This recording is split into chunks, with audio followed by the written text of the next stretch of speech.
পিরোজপুরের জিয়ানগর ইন্দুরকানীতে আল্লামা সাঈদীর ওয়াজ বাজানো নিয়ে হুমকি দিয়ে আসছিলেন কয়েকজন আওয়ামী লীগের নেতাকর্মী। আহত শাহজাহানের অভিযোগ সূত্রে জানা যায়, গত ৩ দিন ধরে সাঈদী সাহেবের ওয়াজ তার দোকানে বসে বাজাচ্ছেন। কয়েকজন স্থানীয় আওয়ামী লীগের নেতা তাকে বারবার বন্ধ করতে বলেন এবং সে বন্ধ না করলে আজ সকাল 10টার দিকে আওয়ামী লীগের বিভিন্ন লোকজনকে একত্রিত করে দেশীয় অস্ত্র নিয়ে তার উপর হামলা করে। এই হামলায় মোহাম্মদ তরিকুল 25 তাকে লক্ষ্য করে রামদা দিয়ে মাথায় কোপ দেয়। তাতে শাহজাহানের মাথায় গুরুতর জখম হয় এবং ওখানে লুটে পড়ে। তার শরীরে এলোপাতাড়িতে কোপের চিহ্ন দেখা যায়। শাহজাহানের ভাষ্যমতে স্থানীয় আওয়ামী লীগের নেতা সাঈদ ও সজীবের নেতৃত্বে একদল সন্ত্রাসী তার বাড়িতে ঢুকে দেশীয় অস্ত্রসহ তার উপর হামলা চালানো হয়।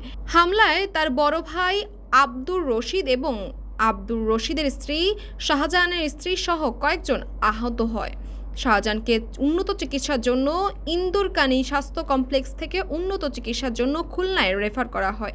এই নিউজ লেখা পর্যন্ত তার অবস্থা আশঙ্কাজনক ছিল।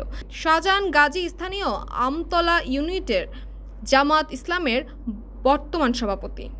জিয়ানগর ইন্দুরকানী থানার ভারপ্রাপ্ত অফিসার ইনচার্জ সাংবাদিকদেরকে জানান, তারা খবরটি পেয়েছে এবং একটি পুলিশের টিম ঘটনাস্থলে পাঠিয়েছেন। অভিযোগ পেলে আইনগত ব্যবস্থা নেওয়ার কথা বলেছেন। তাসফিয়া তাবাসসুম, এই সময়, ঢাকা।